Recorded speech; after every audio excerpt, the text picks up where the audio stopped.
So, hi, and welcome back to my channel. I'm here with these beautiful ladies today to talk about if you're white, don't call me sis. So, I guess you guys introduce yourselves, let us know who you are.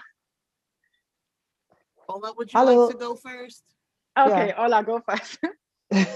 Hello, I'm Ola. I live in Germany for almost 15 years now, and I'm a very shy person. That is what I really want people to know. But I have 3 children, and because of the racism, I decided that keeping quiet is actually not the issue. Because when my children grow up, what they are experiencing, what will I tell them? That, okay, because I'm shy, that is why your life is destroyed. So I decided to try my best to use my weakness to try and put something out and to let people know that speaking up is the best way to stop racism. It has to start from we ourselves, and we don't have to wait for anybody to rescue you. So I'm trying my best. Well, it's Okay, very nice to thank meet you. you. I'm glad you're here to share with me because I have never been to Germany Uh, and I've only experienced good old fashioned American racism. yeah. So, my name is Letitia. I am 33. I do not have children. I'm an educator from Michigan, and I have lived in 3 other countries so far. I've lived in Saudi Arabia, Indonesia, and Ghana, West Africa. My career is basically teaching English. So I think when it comes to the power of words, it can be such a controversial topic when it's related to Black people and Black voices. Especially with this whole trend that's going on right now with the don't call me sis. I've definitely experienced situations where the word has been weaponized against me, but I really appreciate the opportunity to talk about it and to provide kind of my experiences and why it bothers me as a Black woman.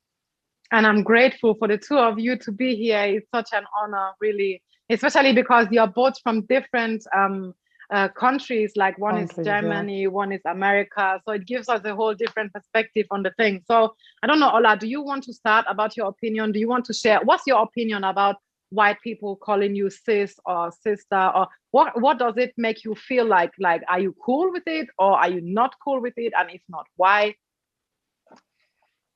It's actually not, I don't really have actually problem with that.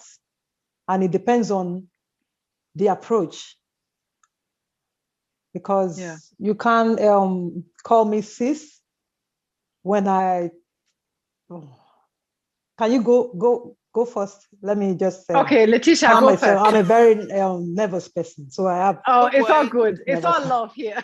Yes.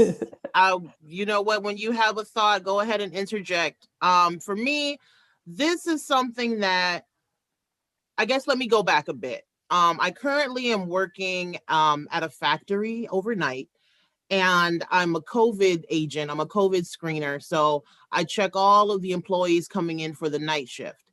And we have a couple people on staff that are meant to be emergency um, floaters for us in case one of our people can't be there overnight at the gate to do the jobs and everything. And there's a particular gentleman, I won't say his name, but he is a white man. And something that he has started to constantly do with me that bothers me is that he'll adopt what I call a black scent.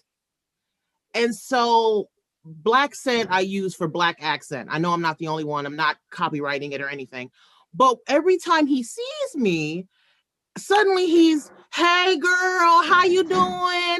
Good to see you." And I think, okay, first of all, have you ever heard me speak like that to you? Oh, No. And I'm pretty sure that if you took your tail back home to your family and to your friends, you don't talk like that either. So why do you feel the need to basically verbal blackface with me to try to develop some type of rapport. It's unnecessary, and you look like a fool, period. So when I saw the TikTok video of the first young African-American lady, Black lady, who said, you know what, white women, don't call me sis. Okay. It's not something that I enjoy. It's not something that I want or that I will accept from you. And I could understand that because in my experience, especially with white women, they use sis in place of something that would get them in trouble, especially when they're angry with you or upset. Do you think they're using it to replace the N-word probably in some situations? Yes, or bitch. Yeah, definitely. Like, either they one. use it. I have that feeling often when people use the word hon or honey. Then they're like, honey, you know what? Go fuck yourself. You know, and then honey is not a nice word. Like, what? No. How can you No. So is it similar to that? It's like, for example, like if I was in line at a checkout at a JC Penney or a Macy's or a department store, and this white woman, I guess she felt that she didn't have to stand in line. And I told her, there is a line, you have to go back there and at the end of the line and wait your turn. And she's like, you know what, sis? I only have a question. I was going to ask my question and be on my way. I didn't need to have any problems with you.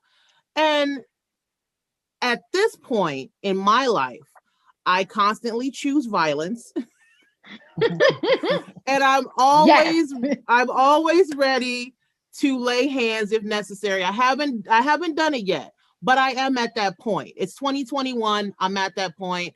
I'm not going to try to mince words with you or argue with you or educate you, because that's not my job. Even though I am an educator, it is not my job to teach white people how not to be racist. I mean, we've been talking about this for hundreds and hundreds of years now. If you don't get it by now, it's because you don't want to get it. You're not interested. So seeing that video and then the backlash, not just from white women, but from other people of color. And that's like a whole different side of the spectrum. So Nicole, I don't know if you want to just focus on white interactions. No, whatever your feeling says. Like, I mean, to me, I think we should absolutely stop putting people of color, which refers to everybody that's not obviously white and not obviously black, in the same pot with black people, because their struggle is not the same than black people's struggle. And sometimes I feel that people of color, especially pale North Africans, Arabs, Turkish people, Kurdish people, that area, I think they are using their ethnicity to get a pass for things they should stay the hell away from. So I mean, I think this topic applies to anybody, because in this particular video, the video you mentioned, she clearly said, if you're white, don't call me sis. If you're not, she said, if you're not, if you're white, don't call me sis. So she didn't necessarily mean or mention or had to mention that it applies to people of color too, because they are also not black. And she was like clearly making her point that for her, that word sis implies a connection, implies something that unites her and another black woman. So in my perspective, in my perspective, a person of color still has no place to call her sis if she's clearly made her point clear, So, but whatever you feel like, I mean. Ola, what do you think? Have you experienced anything like this in Germany? Actually, the racism level in Germany I think is different from the way they operate in America, because in Germany, racism level is always about keeping to themselves, isolating you, not trying, let me say to my people, for example, by work, trying to push you when you're supposed to be working, trying to push you to clean or not getting the right work. I don't know. So racism of a thing is not about sister. I hardly see a white person calling me sister or they're trying to act like me. No, I've not seen something like that. I've not experienced something like that. So I can't I really think talk it's about. very rare in Germany. It doesn't. It's very, very rare. I've not. They would Especially rather not because talk to our you. language is in English. Yeah, yeah. Yeah, they would rather not talk to you at all than calling you sis. No, it has never happened. So I can't really talk much about that. Would I think that's you also would an you say that important it's point. subtle? Oh, sorry. Would you say that it's subtle? Well, I'm just a question for both of you. Is the racism in Germany more subtle? Because I know in America it's just like, black, monkey, go back to Africa and slave and everything. Like, there's no filter. They're brazen, they're bold, they have become even more brave because of the president we had. You know, I've been to the UK very briefly for like a 2-week holiday in January of last year, 2020. And you expect racism, period, in any white dominated society, any white dominated country. It's there, period. Yeah. All of these countries have a history of colonization. They have a history of racism and oppression. So it's there. But it seemed to me really, really subtle. Like, they didn't want to come out and say something to you, but their behavior was going to make sure you knew exactly how they felt about you. Is that kind of the atmosphere in Germany? Actually, in Germany, racism is more or less like stitching you. It is kind of, I don't know how to really describe it. It's kind of isolating, like I said. Stitching is not something they do directly, like in America. And I think the devil will know, like in America, you already know that this is a racism. So you can know how to handle it a little bit by knowing what you're knowing. In Germany, it is always like, I think don't it's know, more hidden in Germany, as hidden, in, exactly, hidden, yeah. yeah. From my experiences with my husband or with my children, I feel that like, for example, if you go and look for a house, they might not give you the house, but you might No, they will not tell you that it's because you're black, but you know it's because you're black. yeah, So in Germany, they are more like, Germans are cowards. They are like, we are racist, but we don't want you to know we are racist. And we also don't want to be called out for being racist. But we exactly, are still exactly. racist, as in we And, are still racist. Yeah. and that is what I discovered. I learned that from my son. He's very open and very outspoken. So I realized in the kindergarten when I have to pick him up, something happened. So he speaks up and says, "Mommy, this is what happened to do." So they are always scared of hurting him. So I started using the system to learn to speak up. So yeah, they don't like to be outing, as in when they, I don't know, Like when they don't want to when be called out for it. they Yeah. don't want to be called out to be, And immediately you do that, they will start defending themselves. They will give you nonsense reasons like, oh, but my or that they friend will is attack black. you, or yeah. Yeah, or they will attack you. Like they will be like, oh, why are you pulling the race card? I think another argument is that in Germany, our main language is not English. So the word Yeah. cis doesn't really have a place in our society the way it does have in America. That's Yeah. why when I realized that when I started hearing about these things for the first time, that there are some black women that are like, I don't want to be called sister by a white person, I was like, but cis is just an English word, sister. I didn't know about the depth of it because in America, in Germany here, it's not like that. It's not that No. deep. So, but in America, I think it has something to do with AAVE too, right? Letitia? You know what? Here's the thing. Here's what it boils down to. When we were brought here as slaves, we lost everything. Yeah. It was intentional that we be completely cut off from what country we were brought from, the languages of that country, the beliefs, the traditions, the rituals, the ceremonies, all of it. And We was lost right all of it. So what we then had to do, and it took years and years and years, and you know what? It's still developing. We had to create our own culture. We had to create a brand new, across the spectrum, All categories included culture, language, traditions, ideas, beliefs, rituals, ceremonies. We had to start from scratch. And language is a big part of your culture. Yeah. And the thing that bothers me the most is when white people, white Americans say, well, what about white culture? But there's no such thing. There's no such thing, because you can trace, if you're white, you can trace where you came from. That's why you have people that go, I'm Irish, or I'm Scottish, or my people came from France, or my people came. We can't do that at all. So you already have that background, you have that information. We don't. And these DNA tests that they're pushing now are not as effective as you think they are. Especially if you have a DNA reasons. test, yeah, then it comes out you're like from 5 different West African countries. Yes. And so then it's not so an what, exact like, science. It's not an exact science yet. So even now we have no clue. I have no idea where I'm from. No, none. So when you create your own language, you create your own dialects, you create your own portions and pieces and tones and behaviors, verbal behaviors, it's yours. Yeah. It's personal to you. It's important. It's sacred. It's special.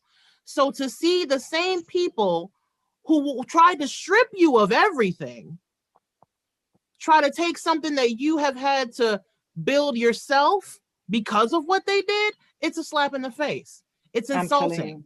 Yeah. Yes. It's insulting. And setting boundaries seems to be so taboo for Black people in America. Only. It's something Only that for Black people. They're trying to discourage us from doing so. Yeah. You're not allowed to gatekeep.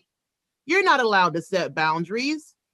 And it ties into so much more. People don't understand, especially in America, how deep this goes, how deep it's always gone, how intentional and purposefully we were reduced to nothing, subhuman. I mean, hell, even now, you see the outrage with what, Central Park Karen and her dog, and the outcry about the dog. Everybody was astounded and astonished and disgusted by how she treated the dog. Not that she attempted to murder a Black man by cop. She went scot-free. Away. She went scot-free for that. She was not charged. She was nothing. Maybe a day or two after it happened, they got the dog taken away from her. These people that were so outraged, they got the dog taken away from her because she had adopted it. And they called and petitioned and went to the streets like, this dog needs to be saved. But you didn't see half that energy for this Black man who could have died easily, because she was lying about how he was assaulting her and harassing her. You know, our language is sacred to us. And if you don't understand, so what? If you don't respect it, so what? That's not what we're asking you for. We're asking you to acknowledge it and act accordingly. And don't be surprised if you get negative consequences for not doing so. Simple. So I would like to ask something. AAVE, as an African American Vernacular English, is it an entire language on its own? Asking the wrong person for that one. So I'm sorry. No, I'll tell you why. My job, my career is to teach English as a second language or as a foreign language. So every time I go into a classroom in the Middle East or in Southeast Asia or in, West Africa, I'm not teaching AAVE. I'm teaching standard American English. Oh. My personal opinion, and I do not speak for the entire Black community, and I know I'm gonna catch hell for this, I don't feel that AAVE is a language. I feel that AAVE is a dialect, a which subcategory. which is still it is still part of someone's identity. I mean, Yes, they are, 100%, you know, in Germany, 100%. we have like Eastern German dialect, we have a Bavarian dialect, and these people are proud. I mean, like proud of their dialect. Germans are proud of everything they have. I'm telling you, and you dare not tell them that your dialect or that their dialect is any less German. It is not. So I think African American vernacular English can be compared to that. From my knowledge, though, I don't really even have knowledge about it. But I'm biased because I am a language teacher. So yeah. to me, it's a dialect, but I know that there are people who would love to step in with me and no, that's not, and that's fine. That's a conversation for another day. But I see but that a language, a language is supposed to be like with different type of rules like grammar and all that. So if those things in AAVE are the same with English, then it's like you're saying a dialect. But like I said, I don't know. So but at the end of the day, it's something that Black people developed, right? Is it comparable to maybe West African Pidgin English, like in Ghana or in Nigeria? Again, I'm you know what? I don't feel like I can be an authority on that.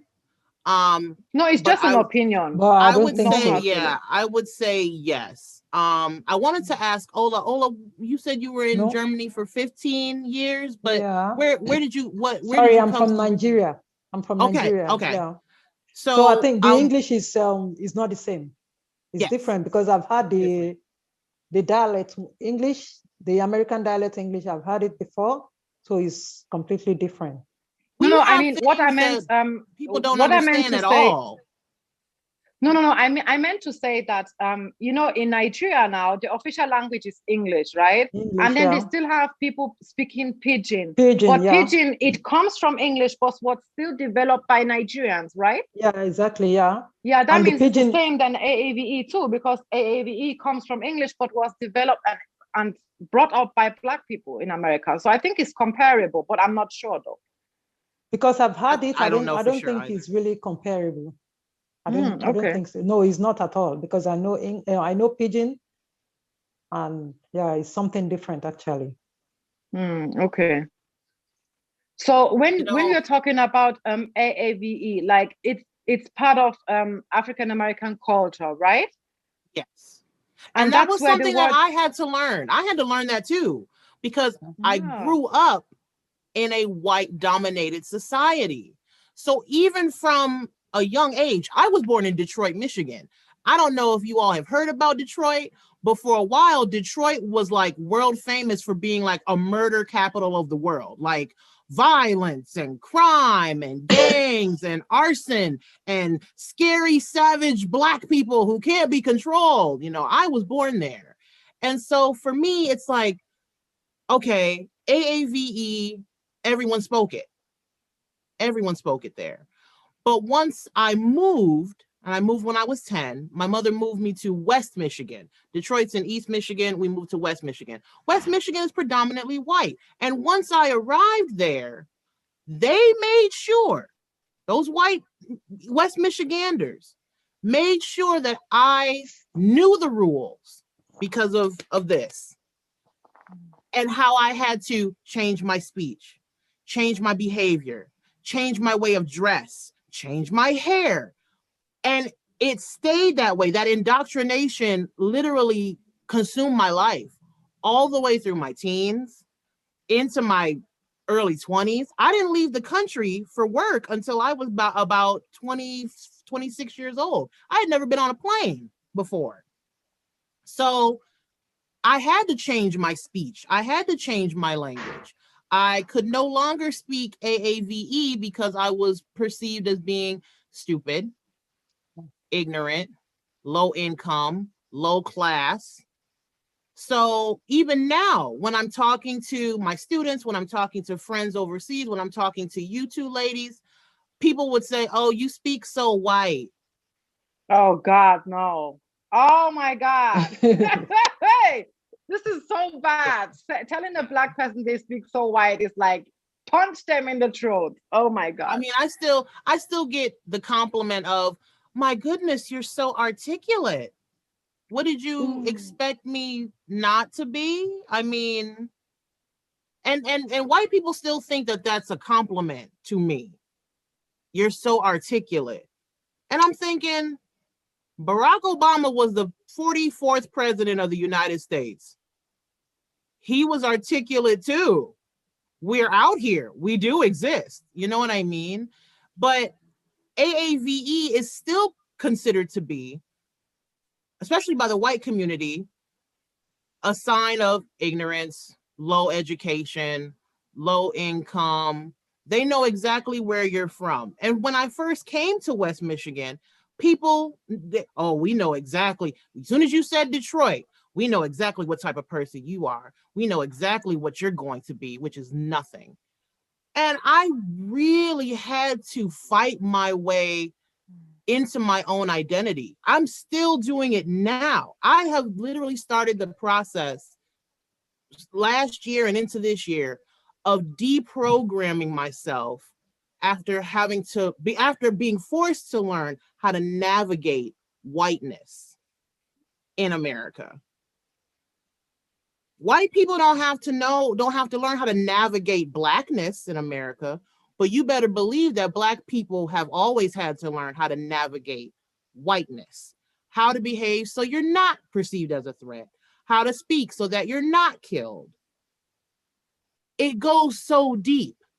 And I feel like at this point in my life, I don't even remember who I was before I left Detroit. I don't remember what she was like. I'm not ever going to be able to be her again. But now I have to separate myself, consciously separate all of those all that training, all that programming, all of that downloaded policing of my identity in order to actually thrive in my Blackness now. And it's cost me almost all of my white friends. I will not even lie. All of the white friends that I had, that I grew up with, they've vanished. They've disappeared. Then they were not friends, honestly No. speaking. Then they were not friends. They were, maybe they were all these, maybe they were using it outside. Oh, I have a Black friend, so I cannot be racist. You know, meanwhile, you are the Black, I was a token. the Black friend they were talking about. I was the favorite token. So when it comes to the word like cis, what does that word mean to you and particularly that word cis, not even talking about sister, but cis, like, you know, what is that word? What does it mean for you? I think a lot about the Black Power movement of the 70s. I think a lot about the Black Panther Party and that momentum of we're going to take care of each other now. We're going to see each other. We're going to respect each other. We're going to engage in a bond of friendship and love and protection for each other. So for me, when I use the word cis with another Black woman, it means, hey, you know what? I see you. I automatically respect you, no matter who you are, where you came from, what your background is. And I love you. That's what I mean when I use cis. So it's unity. I love you. Yeah, it's unity. And whatever you need, even if you just need a shoulder to cry on, sis, I got you. That's what it means to me. And at this point in my life, going through the journey that I'm going through right now of deprogramming myself, I get very, very protective of that word and what it means within my community. And no, I don't think that white people should be able to use it, specifically for the fact that it always becomes a weapon. Yeah. It gets weaponized. Yeah, that's a big problem. Ola, on the other hand, what does the word cis or sister mean to you? As in, like, is it just a random word for you looking at where you come from and the society you live in here now? Does it have a deep meaning for you the way it does to her? Not really, actually. It doesn't actually have, because I don't really, like, I can't really relate to it. So I can't really say much about it, honestly. But in Nigeria, how do they use the word sister like that too? Oh my God, that is our word. We are all sisters.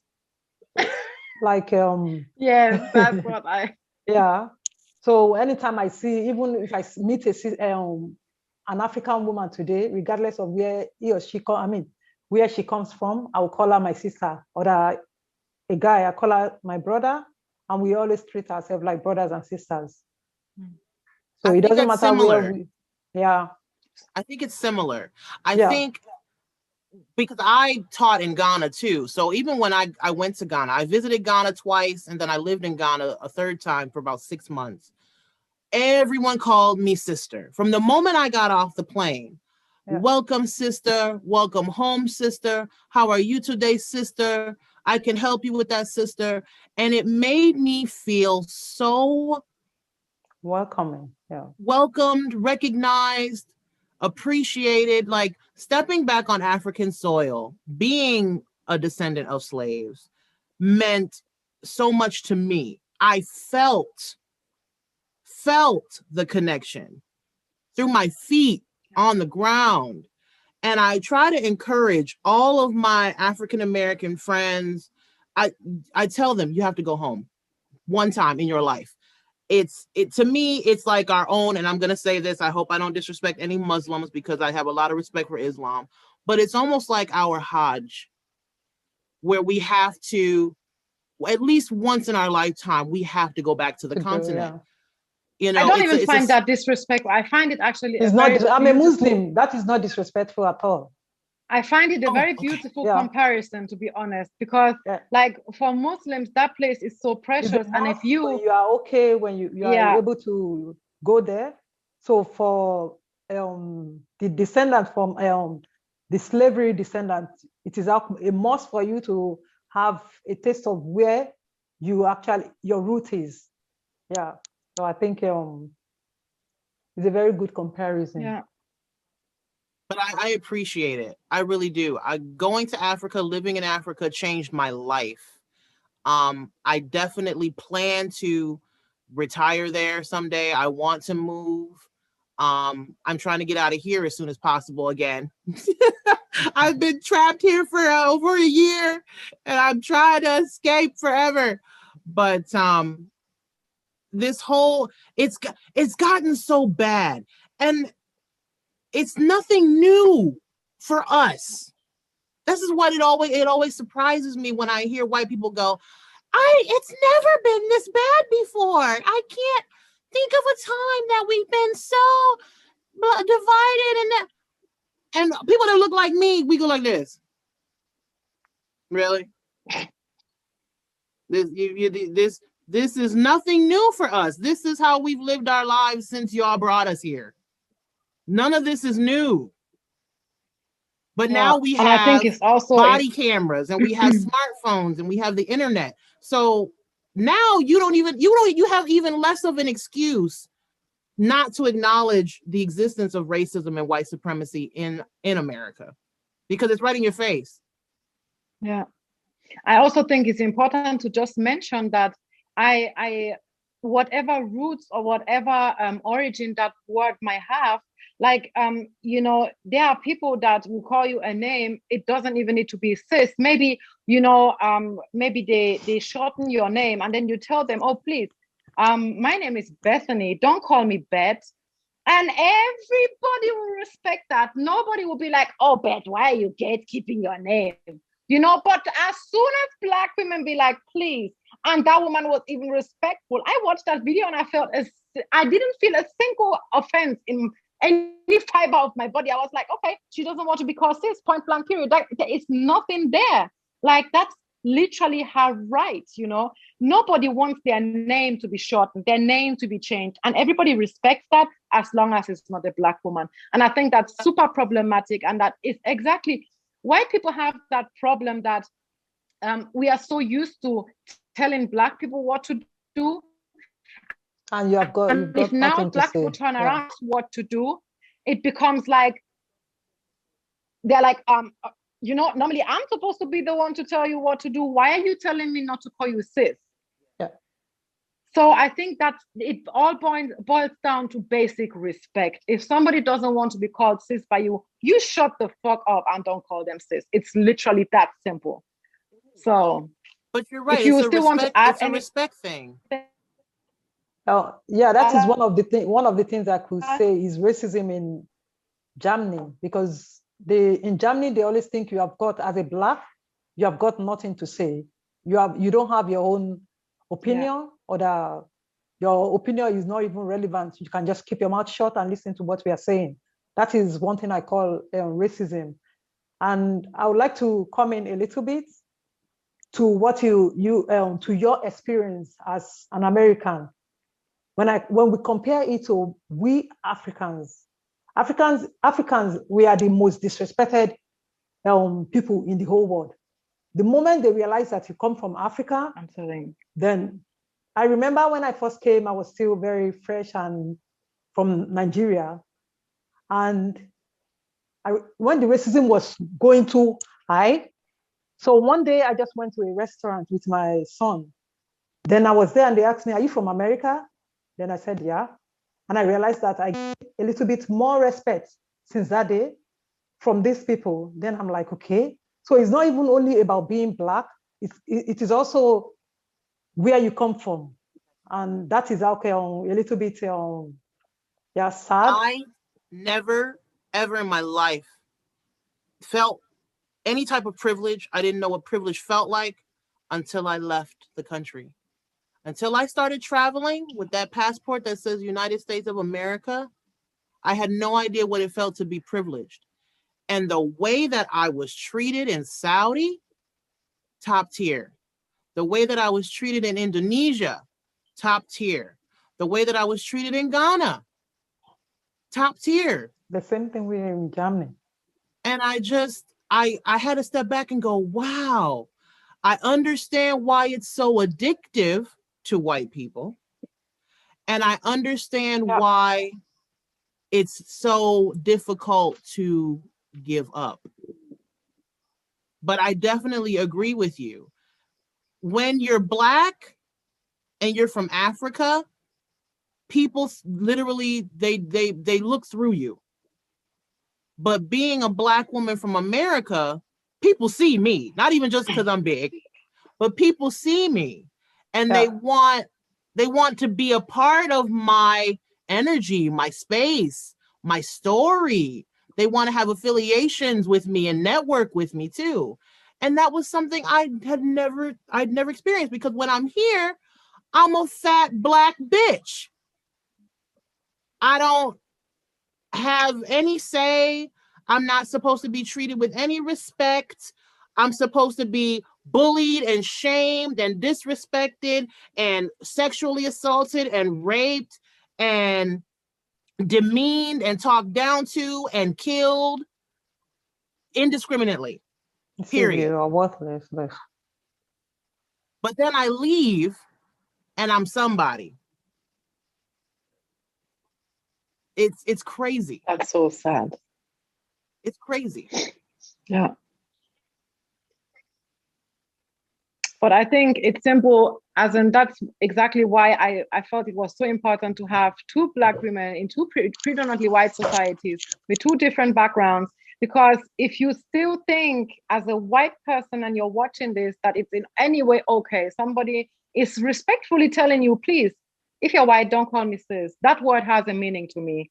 You know, like to me, I know that cannot be compared, but I just want to give an example. My husband's youngest brother, he calls me Nikki, okay? And I know you call me Nikki too, Letitia, right? I did? Yeah, last time you just called me Nikki like that, you know? Oh, I didn't even notice that. No, it's fine, it's fine. So, and here in Germany, that word is more something you use for men that are being called Nick. So then you shortcut them with Nikki. So when I was growing up, people often made fun of me and called me Nikki. So I started getting uncomfortable when people call me that. So if they call me, if I'm like, hi, my name is Nicole, and they're like, hi, Nikki, I will be like, my name is not Nikki. My name is Nicole. Okay. Will you shut the fuck up and call me by my fucking name? I mean, it's not that hard. If I wanted to be, I would have, it's the same thing.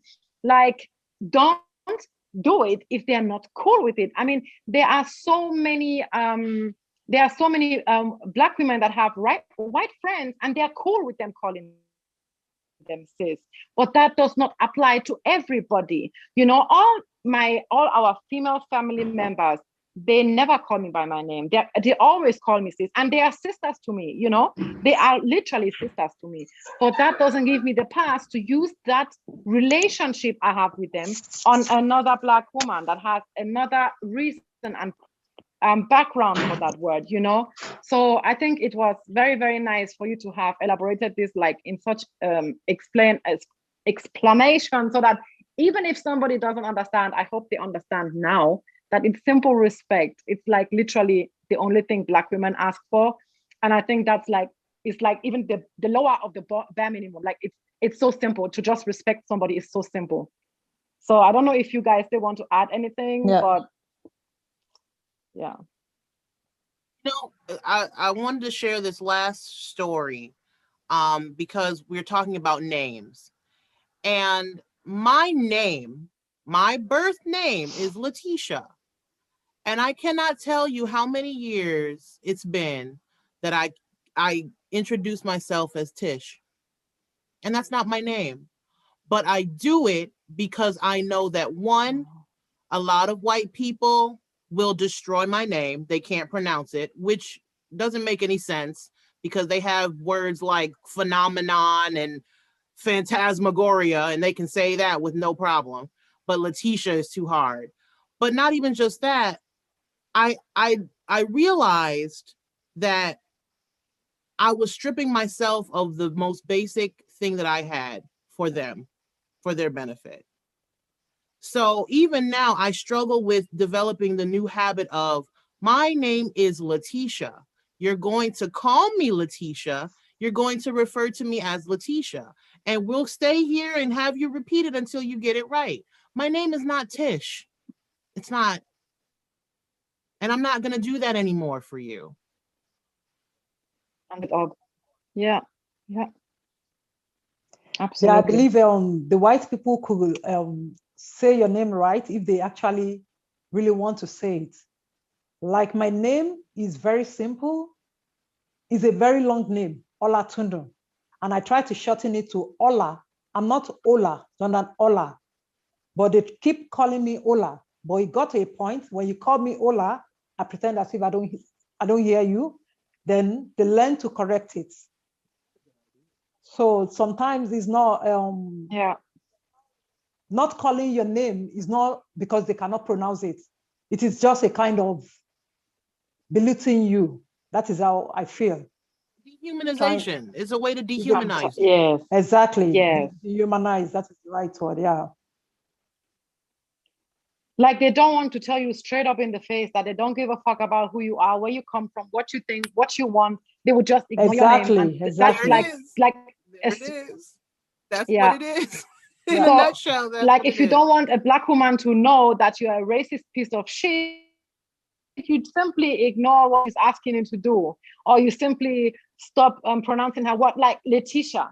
Letitia is such a simple name. Even my 3-year-old daughter can say that. Honestly. And then you see grown-ass white people shouting Michelangelo, Tchaikovsky, I don't know what. And then they cannot say Letitia? I mean, I beg your pardon, what? That's not possible. So I really want to thank you too for being here today. I really, really appreciate your time, your emotions, your input. It's very, very precious to me. I'm very honored that you took your time to be here. Are we through now? Because I would like to add something to we Africans staying in Germany. Thank you for allowing me to do my debut on your platform, because I'm on TikTok, but I do not do videos of me. I'm not there yet. I'm not that comfortable. but now people will know what I look like and what I sound like, and I'm nervous, but that's cool. Thank you, Nicole. You're beautiful, Ola, it was and such I a appreciate pleasure. you. Yeah. Ola, you still Nice wanted to meeting add you. something. You still wanted to add something, right, Ola? Actually, yeah, I really want to add something, because we living in Germany, we believe that this is not our country and we have got nothing out to say. And I hope that we Africans, mostly Africans, we should know that if you're allowed to stay in a country, you have to have the voice out. You have to contribute to what is happening in the, don't just think, oh, I'm here, I'm in this country, I've got nothing to say. And I think that is what is actually giving more power to racism in Deutschland, because we refuse to speak up. Many people don't speak up. Many people don't talk. I couldn't talk, but I'm learning it now. I decided to go and use my weakness to do what I can, as little as it may be, to help to speak up. So I Please believe it keep is doing very. so. Please keep using your voice. I am need to trying. hear from you. I want to hear from you. And I'm trying all my best. It has never been easy for me, but I'm so I've happy chosen the that path. Yeah. our Black Lives Matter movements caught fire like they did last year. I didn't expect the whole world to protest. I didn't expect the pockets of Black people in Germany, in the UK, in Australia, all over the world to protest as well and go, hey, we get treated like crap too, and we're done with it. Yeah. And I think that united us even more so. So, you know, from the bottom of my heart, please, please use your voice at every opportunity. Use it loudly, use it proudly. Even if you are in another country that you aren't originally from, you live there now. You pay taxes. Yeah. You know what I mean? That is your home. So you have a voice. Yes, you are part of the country. Absolutely. Yeah. I just hope. Exactly. We are the same. We are supposed to be exactly the same. Exactly. Yeah. So you have every right, and I have, and everybody else has. A passport should never make somebody any less. No. And we will get there. We will get there. Germany must change, and the world must change by fire, by force, no matter how. Definitely. By any means necessary. So, what powerful words. By any means necessary. Exactly. So thank you guys so much. I absolutely appreciate and love you too so much. Thank you for being here. And definitely we'll stay in contact. Yes, ma'am. Please be safe. Thank you for having me. Yes, you too. Bye. Absolutely. Bye-bye. Bye-bye.